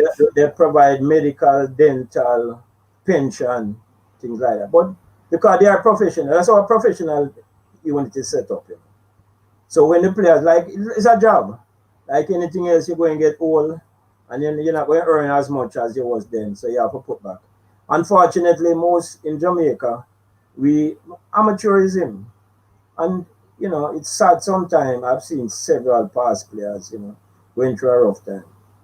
So we formed this, and in fact, in when we qualified for the World Cup in '97, I think about 74 past players walked around. The National Stadium, yes. Give Captain Burrell credit for that. Because he came out. And then after he died, it died, No, but in fact, I had meetings with Horace Reed, but I didn't get much traction with it. So we come this year again, I say, let me try. And myself and Michael Tolo, and then Hutchinson, yes. And Bob Campbell. Bob is a part of the, but we had our meeting, election of officers, and I was appointed president of the past players, along Michael Tolo as a vice president, and then his secretary. Yeah. So that is it. And we have other players, Undell Williams, Barlett, Henry, and the Sports Development Foundation, Denzel Wilkes, have been very supportive. In fact, you guys just did some good work. Yeah. Completing the Melvin Blair. Yeah, but somebody tried to, and at least somebody tried to railroad our program. But I think who is that. Anyway, leave that alone. Yeah, leave that alone. But I know you guys supposed to be going back there Sunday. Yeah, actually on Sunday. Yeah, we're going to help and clean up and get some furniture. But yeah, guys, and one of the things I want to see is that there's a generation of players that not a part of this. You understand? Yeah, but we take time. You see, we send out. We're going to send out. We have in fact, I'm in the process. I've sent out the database. I have a database now with about nearly 300. Yeah. I think I sent you it. Right, I have it. Okay. And we're going to, as we progress in time, I'll send out, announcements that we have been meeting and inviting people. But we have to, right now, the structure, I'm waiting on, because it's a non-profit organization, I'm waiting to get the proper things in place. You have proper registration, intellectual property, all of these things I've done. So I would say in another 3-4 months, we're going to be structured in a good way. And we can then go, because the diaspora has also called me, I've had interviews up in New York, Miami, in London too. People, we have a lot of goodwill. People have actually called. So once that is in place, maybe early next year, we will have, you'll see, and the date and the website will be up as well. Awesome. Let me ask some more, get into some more like current thing, because a lot of people, every time the people hear about Reese Oxford. Yeah, that's my grandnephew. Your grandnephew. Yeah, my brother's son. Right. My brother, he was born in England, Yes. So they are saying that. It was my brother Carl's son. So it's my grandnephew. Your grandnephew. So you know what the next thing is. Yeah. Why him not in? Yeah, man. They've already approached me. In fact, I talked with Ting there already. But he was with West Ham, Right, but he's in Germany now. Yeah, man. Augsburg he plays for. He plays for Augsburg in the Bundesliga. But tell you something. His best game when he was with West Ham as a 17-year-old. He captained England under 17 and under 20. But as a 17-year-old, he's the youngest player for West Ham at 17. And what we got, he marked out Mr. Ozil. Ozil couldn't get a touch. His game was so except he was named the player of the match. He made 38 passes, 37 on target. Whoa. He is a language type of player. Come through the more central defender link. But he is a language type of player. Tackle hard, distribute well. That is the kind of player that Jamaica needs in the midfield, man. Yeah, they approach me already. But his agent say, when he left West Ham, because he wasn't getting playing time, young players, you make your stripes, you have to get playing time. You're a young player, you're not going break in as often. It's similar thing happening to Leon Bailey. Him there, but he's good, but him don't. So you want playing time. And one of the things now with the contracts that are signed, they give you playing time. You're going to get X amount of games, which is very important. So he transferred to Germany. Oxford, yeah. And in fact, he scored, I don't know, 2 weeks ago, he scored his first goal, centre half, coming through a head home. I have that clip. So, okay. As a central defender. As I say, he has already been approached, but I think it's too late. Because England looking at him too. Okay. So, but, he's a full professional, So him know his age, you see, these guys are shrewd, and is them agent tell them look out what is the best route. Because they are professional. As a fact of life. And I would have loved if he could have played for it. But this was about 3 years ago. So he's about 22 this year. Yeah. But the thing is now, because part of the thing, is boy, would love to get him now and him say, boy, support, I mean, cause you never, I know you say it's too late. I've tried. I know it's too late, but it's never too late for Russia or for Reese. Yeah, true. It's still young. Yeah. But what are some of the things you're seeing now? I mean, given your playing days, and I know you're still involved at KC, I've seen them win the Manning Cup. No, I'm not. I'm not in close to the team right now. You're not close to the team, but what I mean is that, the COVID has really disrupted everything. I don't know what to tell you this year. No man, it's not this year, man. What I'm going to ask over is years. this. Right. When you look back to your days and what football was like and the quality players now, different things, like you said earlier, the ball is different, the field is different, the coaching is different, the nutrition is different. Yeah. But it would appear that we are further back now in terms of the advancement of individual player talent and skill. Yeah, I think what has happened, the game has changed. You have more utility type of players now. System. Well, system is good, but you don't have enough of the creative type of players who go and say, okay, plan A not working, plan B, plan C. Spontaneously. The players stick to a system. And if you don't stick to that system, the coach tend to be ruffled. But in terms of back then, our time, we had more, I would say, the creative level. You have every team had the 1 and 2 men who could take on. We like the Jamaica, like the fancy Brazilian. We like a man who can dribble a lot and beat a man, But granted, you have to have the correct mix with that. You must have those players who on a given day, they can change the game with one electrifying dribble, and they must know when to do it. You play within the structure, we play within a system, but you need those type of players. Individual flair and skill. Yeah, who on a given day, things not going, you take it up. Like a Messi, Cristiano Ronaldo tend to be more, but he's effective, very effective. Just give, and you want that type of player. But the game has changed. If you notice, most teams play very systematic. Another player who I like right now, just to digress, is Mo Salah. Yes. I love how he plays. He comes in on the right and he can kick with the left. And he had pace and skill. Mane too. But back to Jamaica. I hope tonight, is a crucial. I think we have to get 3 points tonight. Yeah. If we don't get 3 points tonight, it's going to be If we get 3 points tonight and come back home now on Tuesday, I think we're in a bit. But we have the players, But I don't see them translate from that when they're playing well in their club teams, both in Europe and in America. I haven't seen that translation coming across yet.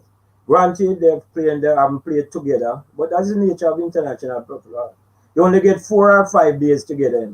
That is why it puts so much pressure on the coach, because him have different players playing different systems, and him have to get them gelling. And Jamaica, and we don't. You see, if you notice, Topper tend to grind out victories. We don't look attractive on the field, but we win sometimes. We play a very strategic type of. But Jamaicans want to see us play with some flair. That's why a lot of people get Topper, get a lot of flack. So the team look ugly. They bypass the midfield. They don't have 3 people, 4 people who can pass it. But in this lot you have here, Ravel Morrison with Leon Bailey, Roof, Antonio. We have enough players. And what I like about the thing now is we have 5 substitutes. So if we play, we can bring on fresh legs. It depends on how the game goes. But it's 5 substitutes, and that is a big asset. Okay, what do you think about it? Go ahead. No, man, go ahead. Yeah, if we can get that game, tonight, I'm particularly in this afternoon game is so significant. I think it's even more important than the America game coming. Because if we don't win this, at least a point, but if we get a point, we must beat US. But this one we have to win.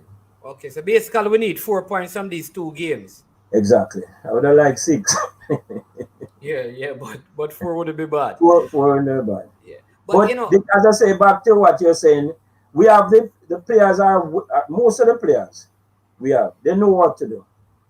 They played in a certain level in various countries all over the world. So it's not that there shouldn't be stage fright already, but it's the cohesion as Simo, and the chemistry as Simo has used to like to say, the chemistry. The chemistry. Yeah. What the other thing I want to ask is, because this is something I said to some persons last night, that we have so many players playing in Europe, but our coach is locally based. I remember earlier you said that when you went to England, you never liked the whole heap of long pass, the direct that they had. Yeah. So, but they have changed, Yeah, they are changing. But my suggestion, my thought is, should we find a way of getting Coach Whitmore over into Europe learning? Because that is where the majority of the players. I think he has been on some courses over there, but I don't know the length of time. But I think he has been to courses in Europe. Yeah, man. Because right now, there's a FIFA program where they have programs where coaches can go. I think even FIFA paid for those courses. But I think, but maybe it's not long enough. Because he's on level, I think Tapa is a level 2 coach. They say he has a B license. B license, yeah. Which is kind of right. But so B license, you can coach like Division 1 teams. Yeah. What about the schoolboy football now? Because so often we see, and I was having this discussion earlier today, we see at least like back in the day, up to I think the era of Kevin Pella Willison and Carnell Chingsu and Everton Bunzi. Right. A lot of the players now are not transitioning from the schoolboy football to the big man. From coming all the way back. There are players that I'm going to interview who at 15 and 16 were starting in the top league in Jamaica. That's what I'm saying. In that time, as I say, players could play Manning Cup or the Costa Cup and move into Division 1 teams. Yeah, there are quite a few players. Because what can I say? I think the love of the game at that time was tremendous, and people used to take pride in their game as a schoolboy. And then when you're moving up to the big men at that time, I never forget these people. I don't know if you heard of Henry Lardy. I hear the name as well. Yes. When a youngster come up from high school, man, and you come and play against Largate. Him lick you 2 times and say you think it's schoolboy football. You know, in other words, him toughen you up. So you have to be weird to take. You're going to get some knocks. If you can't take knocks, because at schoolboy level, the youngster, your man tackle hard, but when you're playing the higher league, it's more skill, it's more roughness. You know, a bit of arrogance, roughness, and skill. It's more you have to be a tougher type of individual. And why some players can't make the transition from, say, schoolboy football to major league or division one, they are not tough physically and mentally. Because some of them, you're going to get a knock. Football is a running, you're going to get a knock. And if you back off right, you know, it's over. You have to be tough, both mentally and physically. I like that, and what you also said, the passion, the love for the game. Yeah, man. I mean, when I talk about that, it's not just watching it on TV, is how you dedicate yourself as an individual, like you talked about at 11, running up the stairs. I'm wondering if twice a day. I'm wondering.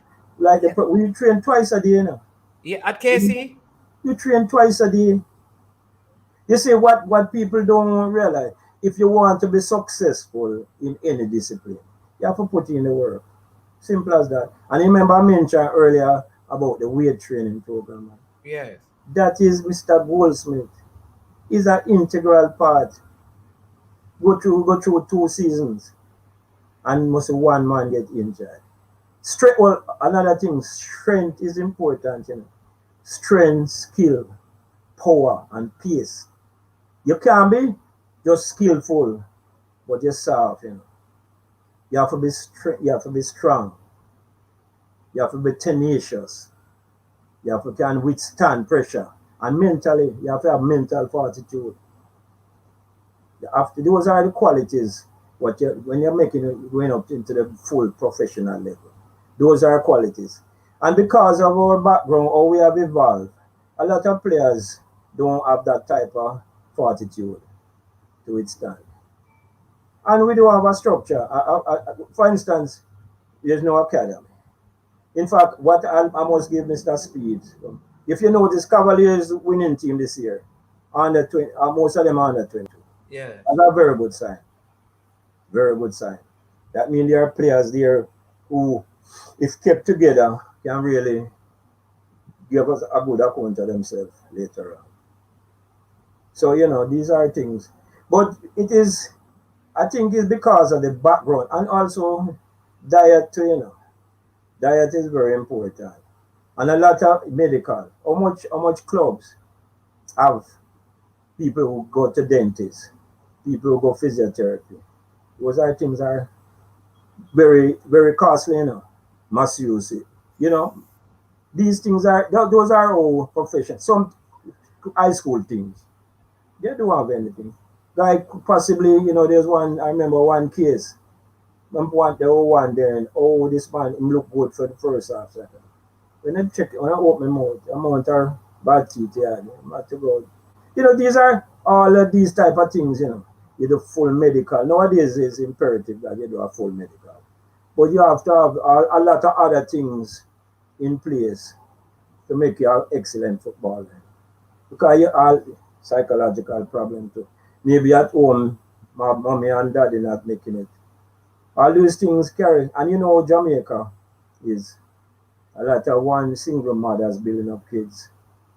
It's a mirror of the society. So it's not just playing coming out there and you wonder, why the man look good today. And maybe things at home not so well. Maybe not eating right. Remember, we don't have that structure in Jamaica, you know, whereby we are not fully professional just yet. I think we have a semi-professional part-time. We should have, I don't know if that article had sent you. We should have, like, for instance, like Harborview, Seprod should have Harbor, just another business venture. A D&G of a Boys Town. I think, you know, another business venture, you know, that is part of the structure. Football is part of the structure. That's the only way we're going to get ahead. When corporate realize that football is not just pastime, football is big business. But because of the fact that corporate don't see that the football, the leadership in football is not doing that way. They just back up. You know, they come on board if Jamaica wins tonight and win Tuesday. Sponsorship might be coming somehow. That is our, because we don't have that philosophy. We don't have like a Brazilian philosophy, whereby football is like people stop parliament because Brazil is playing. People stop weddings because Brazil is playing. You understand the culture? What has Jamaica has done? Jamaica, we for a small country, we dabble in a lot of other stuff. Right. We want to win them all, even if we're playing marbles. We want to win. Well, that's a problem I think we have in Jamaica. We're trying to get in, too much sports, and we want to win them all. Look at Uruguay. They win 2 World Cup. But you know hear about them Uruguay having a man running. Look at several countries. All they do is they specialize on certain areas. But Jamaica, I guess, is in our DNA. Jamaica, everything we're doing, we want to win. Yeah. You know, that's a very interesting thing. So maybe we should focus on a limited amount or spend our resources. Even if people want to do other sports, maybe we should spend the resources in a, like say, here are the 4 sports: football, track and field, cricket, netball, and netball. Yeah. All right. Anything else? People can do them, but this is where we're going to but here's where we're going to focus our resources. Yeah. I have said that on a program before, and I get leaks, people from the other so-called sporting disciplines. Call me and say, Neville, but for the side of our economy and what we want to do, and we want to win them all. Even one time boxing was pretty good. You don't call it boxing as laps. Yeah, it has gone all the way down. When last year about anything in boxing. That's it. This is because we don't have any continuity in these things. And I think like horse racing is not really that kind of sport because it stands on its own. So it's all right. No. Why? I love that. Why do you think horse racing in the heights of the COVID? Why? Because they're giving money, pumping money into the coffers of the government. And big money too. Yeah. Horse racing right in the heights of the COVID is the only sport that got a free. And still was making profit. That's what I mean. Yeah. But I like the article that you're actually referring to. And so I'm going to bring it up. I'm going to bring it up and then we can discuss it because some of the same things you cited and this is years ago. This is from the 80s. I wrote that article. In the 80s. From October 28, 1988. It was on a Friday, right? It was on a Friday. And Bobby Free, I think. Right. So what are some of the things you cited in this article? Because you're talking about former Jamaican says professional league a must. Yeah. And it says there are duties required from the government, private sector, and players. This from 1988. Yeah. You're making suggestion about a professional league and a professional setup of football in Jamaica. And we have not gotten there. We have not gotten there. And we're 2021. Almost 40 years. Yeah. And somebody could write an article today saying the same things. Yeah. It will not happen unless the structure of the football is looked upon. First of all, we have no academy. Remember, what is a football? I think on the Mount Pleasant. And then there are some academies popping up all over Jamaica now, because you have like Craig Butler's Phoenix Academy. Yeah, Craig. Okay, give him credit. And there's one called Ballers by the Andre Ventura. Andre Vertu. Andrew Vertu, yeah, I know. Yeah. But who is sponsor? You see, you have to have sponsorship. And for instance, look at, say, which club I can use? Say Arsenal Academy. Arsenal Academy, when a kid reach 13, 14, him don't play schoolboy football, The good ones. The good one, right? Yeah, right. The good ones, right? Well, this is it. The good ones are sent into an academy Yeah. and them learn the do's and don'ts. But at the same time, them learn how to conduct themselves. Them learn them how, various subjects. So they're not a dunce. In other words, when you become a professional footballer, it's not just you on the field playing ball. You become a thinker as well. Think, THINKER. Yeah. Meaning you're great players, solve problems on the field.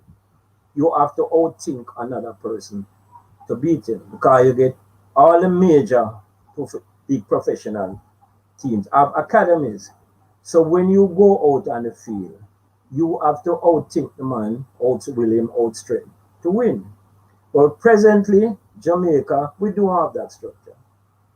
We don't have any structure like they have a like a semblance, 1 and 2.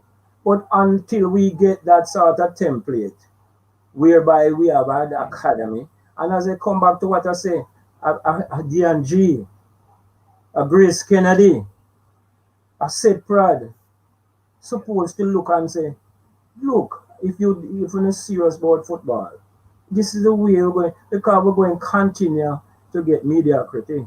We're going to reach a point that when the time comes, like if we don't do well, everybody jump off of the wagon. If Jamaica don't qualify, if we don't win the match here and everybody jump off him, they're not getting any sponsorship. But because if you have a structure whereby a corporate entity take on football as another business venture, all the great clubs in the world, is wealthy. It's also another business venture. Yeah. It reach a point where it gets into money centered. You with me? It gets into money centered. Absolutely. So what would you suggest? I'm suggesting Yeah. that these, as I say, it is sad, but I remember when they had the elections and Ambassador Stuart Stevenson came with a list of corporate sponsors coming willing to say, they just never looked at it. Is the parish people them voting? Because they're not looking on the bigger picture. They're not looking on the bigger picture. It has to be that so big club if we want to really get football to. But what I will say though, what I will say to that is that if I'm a business and I'm really about the development of football, like I should not let that be subject to a personality. In other words, exactly. If it is that Mr. Stevenson, for example, is the only person that I'm going to support, I may never support football. It has to be that I'm going to find a way to channel the resources into football, even if I don't support the personality. Exactly, because you have a template. That is exactly what I'm saying. That's a vision. That's why I give Captain Burrell credit. He came with a vision and he could walk into corporate and he gets one. But yet still, yes, then we give a session or a series of matches. But we don't have the basic from ground level where we have an academy. And this is the football will evolve out of that. Remember what I said earlier, our economy can't manage more than the 4 I mentioned, because we think we can run around with all them other sports. We don't have that economy. So it's either we say football, cricket, track and field, netball, and stick with that. But people go and cost me for that. Because them say, oh, what about it? But if we really want, you see, don't want to go work up. We want to be the best. When Usain Bolt win at the Olympics and everybody gets elated. You with me? But we want to take the shortcut. Can't work. We have to put structure in place. We have to make sure that we have a viable academy.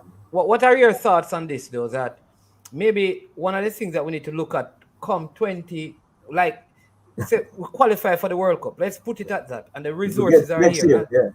Yeah. So I think one of the things that the government, the GFF, and the business sector need to say, listen, let's build 3 academies. 1 in Cornwall, 1 in Middlesex, and 1 in Surrey. Let's at least start right there. Right. That's not the best thing, but it is the bare minimum. Yeah. And have proper accountability, proper structure, people who know what they're doing. It's like you're going to hire somebody. You have to check, you must know what they're doing. It's not just, you with me? Yeah. It's just like you're running. If you run in your business and you employ somebody and him not pulling him weight, you're not going to let him go. Or him don't come to you not seeing any advancement. Is that how you treat? Why you think so much? As I say, we're going to another level where managers get sacked. Them lose 5, 6, 7 games and them get sacked. But what you don't people in Jamaica don't understand. Yeah, Them like have no pro- cut contract. You look at Marina. You know him get Yeah. so much money to be sacked. You know millions him earn. I'm glad him get sacked for cool. So people think when they hear them get sacked. Sometimes I'm glad. Yeah, but I think here's a challenge I have. I think I have a challenge when well-thinking people detach themselves from the needs of the people because they don't like the personality at the top. Yeah. True. It's, That, it, you understand me? It's like what me in politics. If I have a good thought to help no continuity. 50,000 youth, Yeah. because it is not Not my your mind, party, I'm not going to put the money in it. The problem I have is, you understand me? I think that is very myopic. That is a myopic parochial view we have. And I'm saying that is what needs to come out of the football. If it is not this Well, not only personality, football. That is not only football. That's a Jamaican thing. It's not only football. But until if we can get over that hurdle and see where people start to say, look, for the benefit of a team or club, you do go that route. yeah. It is the only way. So I think like Fields, as somebody saying here, fields is just one thing. You have to have infrastructure.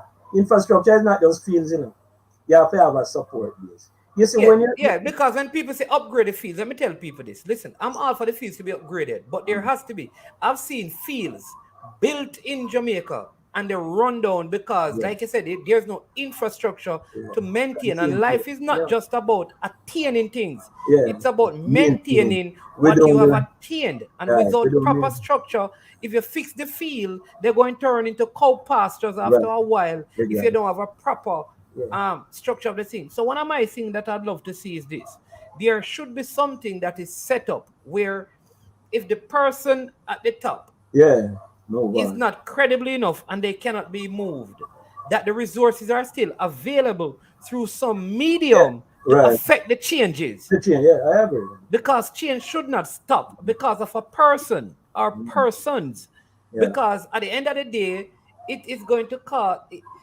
We're going to be stagnant, and every cycle because exactly our vision has to go beyond person to the people who are at the lower end. Then you see,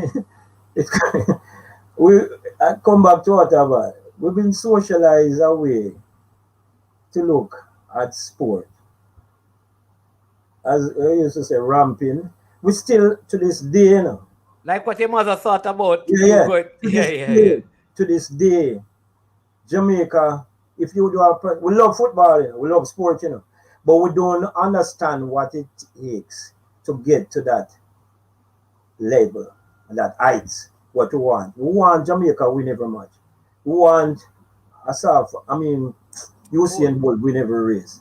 It's not just you don't just happen overnight. You have to put structure in place. And we need more people to be committed to the football. It's just going peaks and troughs. All right, we have just around 6 minutes to go, so I'm going to put up some of the comments. And I see Barrington hashtag 71 says, great work. It's a Mr. Oxford. Let's read that part. Mr. Oxford, thanks for your service to the national football team and sports in general. The assistants from past players have to be past national representatives. So he's saying that whatever assistance is being given out, it's past. Man. As I mentioned earlier, remember the sports development, it has been very good to us, Mr. Denzel, I must single out Mr. Denzel Wilkes. He has been very supportive. Right.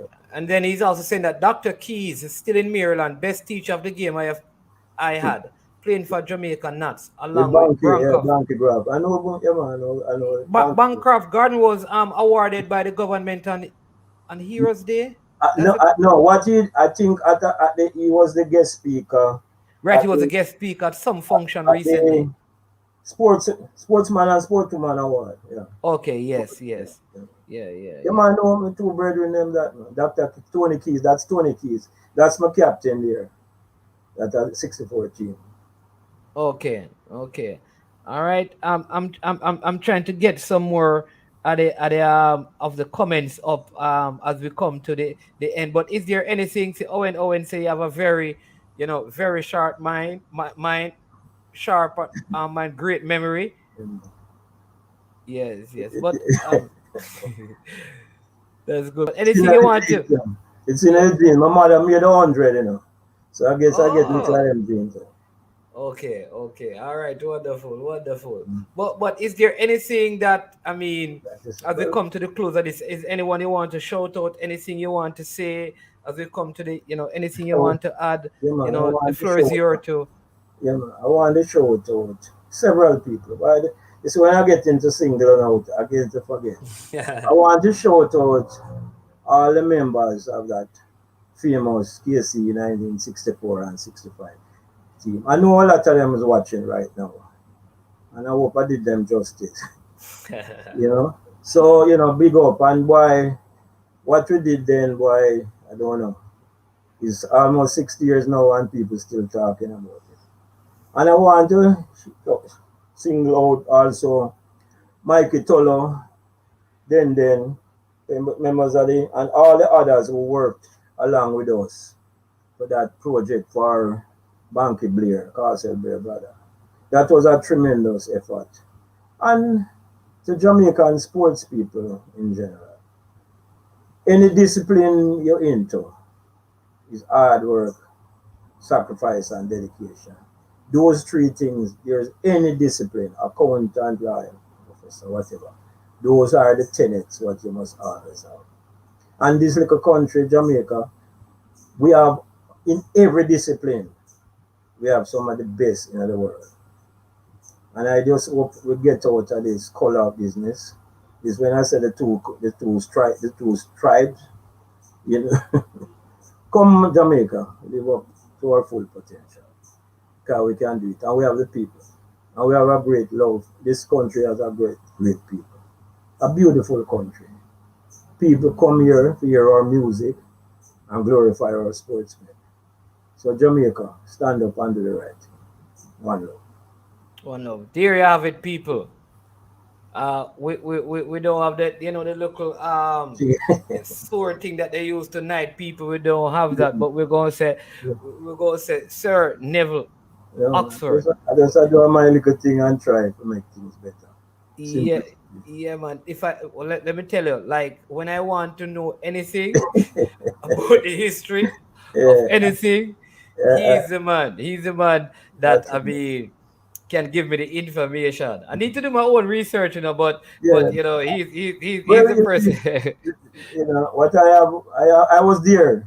Yes. Sometimes when you were there, different from when you're reading a book. I was there in a lot of these things, Yeah. So that is it. Wealth I of really knowledge. appreciate you having me on your program. I enjoyed it immensely. And I hope I did pass on some succinct information to the people out there watching football as in general, sports people in general. Yeah. You don't big up KC yet, You I just say it. And the Fortis people, Fortis forever and ever. Fortis. Yes. And big up Mr. Locke, who man, KC back in the man, I'm sure I'm watching this thing. And after big up another man in his mind, Dr. Frederick Foote. I don't know if you know that. Yes. Yeah, I have to big him up too. Frederick Foote. Yes. But people, listen, it is such an honor. Listen, I know you're saying thanks for being on the platform, but I want to thank you and all the other persons that I've gotten the opportunity to listen to learn from, and to hear from about the history of the sport. I always tell people I always tell people that for us to know where we are going, we have to know where we are coming from. And so we know where we are coming from, and we can better appreciate where we are at and where we are going. Never forget those who lay the foundation. Never forget those who dug up the soil, right? You may be coming now and reaping the reward, but there are some who watered, some who planted, and some who prepared the soil. Never forget that. We give respect where respect is due. And I want all of you to really take time out. Many a times you go to sporting event and you don't realize you walk past some of these legends because you don't even know them. And it's no fault of yours. And so what we seek to do is to give you an opportunity to see them, to meet them, to know them, so that when you walk past them, you can give them the respect that is due. I challenge all the stakeholders right across the length and breadth of our nation to begin to record our history, to begin to pay tribute to people. You know, they're not asking you for monies, and they're not asking you to pay them for what they did. What we're asking is that they be acknowledged. What they're asking is that, you know, the due respect is given, that we name streets and avenue and schools after our politicians. And I will say, maybe rightly so. Who am I to judge? But some of these men have done great things for this nation. And yet, there is not even a, a place where you can see a picture of them posted.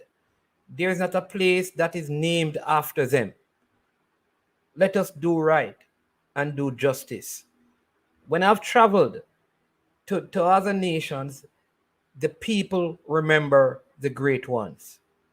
Let us stop, let us pause and celebrate them. We don't want any more to pass, and we don't even know that they are no longer with us. If you're a member of the school that they attended, come together and do something. Some of you are already doing that, and I commend you.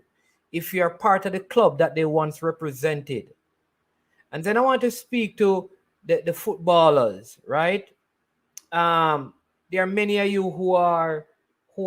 you're not veterans yet in football, but there's a past play association. If you want, I can connect you with Michael Tullo. I can connect you with Mr. Neville Oxford. I can connect you with Denden Hutchinson, so you can become a part of the past players association and bring your ideas and, you know, your resources to help strengthen that organization. Again, a big thank you to you.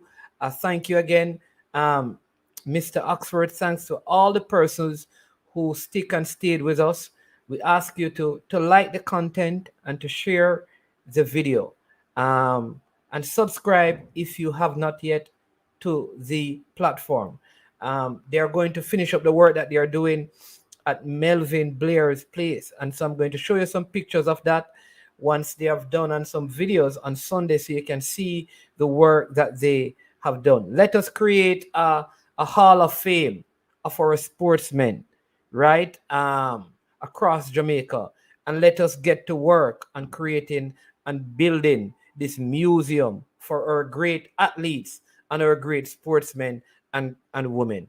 I want to also thank the sponsors of this video, Trick Nick, because they're offering, like I said, 25% discount on all their products if you shop at tricknick.ca, www.tricknick.ca.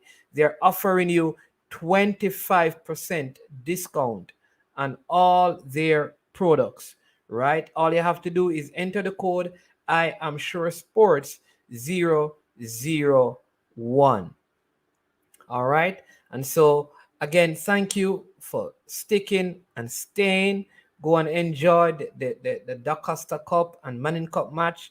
Jamaica plays El Salvador at 9 Jamaica time this evening. If you're in the States, it is at 10.